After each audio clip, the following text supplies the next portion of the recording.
Slurped up, my G's. This one is a breakdown of Holiest Swag, a little recommendation from Polywobble. I actually started designing this preset a little while ago on a little vital challenge I gave myself to try and make a bass in under 7 minutes, and it sort of evolved from that. But I wanted to redo the video anyway to give you like a quicker breakdown of the patch. So it sounds like this as the default. And it's one of my favourites actually on the new preset pack Hyperspace, which is still, by the way, on sale all the rest of this week, half price as a release special. And yeah, I really like also the Sloan version, plus the Tony version, the Tony without the Sloan version. Yeah, really, really nice one. So let's dive into how it's made. The rhythm is probably the one of the best things about it, but I do like the tonality as well. So when I designed this patch, I basically started with having the distortion all the way on. So I have the drive all the way up on the soft clipping, and then I just run some sine waves through the distortion. Essentially, that's the whole premise, you know? So start off with a low sine wave at -24. This is all going through the distortion, of course, and then I'm going to automate with an LFO. I'm gonna automate another sine wave to come in like up and down with its level. Yeah, basically through the distortion, and this is like a higher pitched one. So this is up at +10, and that's the basis for the kind of rhythm, you know. And so it's a complex rhythm, but basically I did a little sort of shark fin shape here for LFO1, and I've done it all by ear on using the seconds, so completely off the grid, and I modulate this LFO1 with LFO2, which has another kind of different shape, and the actual speed of LFO2 is modulated by LFO3. So it's a triple LFO sandwich basically. So LFO3 with this shape is modulating the phase, the speed of LFO2, which is then modulating the speed of LFO1, and that results in a lot of random movements in the kind of the whole proceedings here, you know.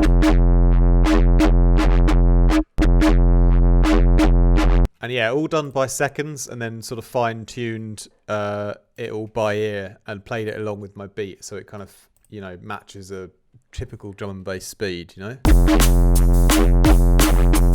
But that's not all that goes on in this patch. So as you can see here, this second sine wave, which is pitched up at +10, so sort of not really thinking about the key again, I'm just sort of going by the sound. Yeah, modulating the level of that, but I've also unisoned this one. So 3 voices and 10%, and then I've got a filter. So this is, you can almost imagine that our first oscillator is all the low end power, and then the second oscillator is the kind of more upper harmonic growl on top of it all. And so this this filter one here just only modulates the first oscillator, and my second filter here, which is a phaser negative with some movement on, you know, it's following the same pattern that the level is on the oscillator 2, following the same pattern on the cutoff here. This one is responsible for targeting oscillator 2 to give that like a bit of expression. Yeah, so you got that. You got a tiny bit of white noise in there, not too much.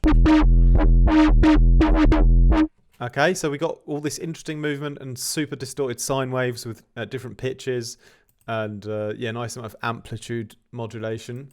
Then I actually slam on another little filter before the distortion. This is a phaser positive one. I'm just trying to emphasize the low mid-range kind of growl area again. Okay, and so it's all like kind of, yeah, it's quite nice right now, but it doesn't really have so much stereo interest. So the chorus solves that problem, and it actually has a bit of movement on the mix also on the LFO1. And remember, all the movements are just tracked to the LFO1. So although it seems complicated, it's not actually that complicated. Basically, LFO1 is the master for all the parameters to be tracked to. And then it's just the way that LFO3 and LFO2 go into LFO1 that makes the position, the rhythm of LFO1 skip around, you know. But I'm not tracking anything else to these second LFOs. They're just there to make the rhythm of the first one change around a lot, you know. So as the Holiest Swag continues, we have a little bit of colouring compression. This is basically also tracked to the LFO1, so it gets a bit brighter in line with the rest of the movement. Really, really nice there. There's not any modulation on the reverb. There's just adding a bit of room sound to it. I think the phaser is, yeah, that's basically off. I can't remember how many other plugins I added on, or effects. I think, yeah, little higher shelf boost. Yeah, I stopped at the delay, I think. Yeah, that higher shelf boost was really needed in this part. Because without it, we've sort of we've filtered out loads of the high end already, and the low pass for oscillator 1 and this phaser negative takes out a lot of high end as well for the second oscillator here, and there's only a tiny bit of white noise, so there's not too much high end in the patch to begin with. That's why I boosted it quite a lot at the end here. And remember, if you're distorting things at full whack like I have here, you know, it's better that you use like sound sources which don't have so much high end in, because otherwise you'll destroy your ears. So when I do this distortion on 100%, it's usually that I'm always just doing it with sine waves, because then I get a nice low mid-range growls happening that way, you know. But yeah, that's a little breakdown of the Holiest Swag. Again, with the macros that you've got on all the patches in the pack, the Tony gives you like a second version. So that's also pretty tight, I think, in the beat there. Yeah, it could be, it's probably in my top 3 patches in this preset pack. Just got that really,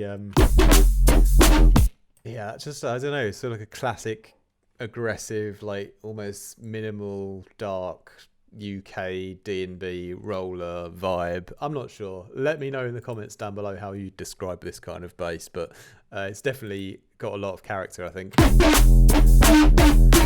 Anyway, yeah, my G, there is a little breakdown. I will continue to do a couple more tutorials on specific patches in this pack. Let me know which ones I should cover. I try to cover them to the best of my ability, because it was a little while ago that I made this one now, so sometimes I might miss out on 1 or 2 little details here and there, but I believe I sort of covered everything for this one. You could go and make it yourself if you want, but yeah, just playing with the amplitude of a sine wave and slamming that through a load of distortion, and then messing around with your pitches, you got infinite amount of possibilities when you apply that formula.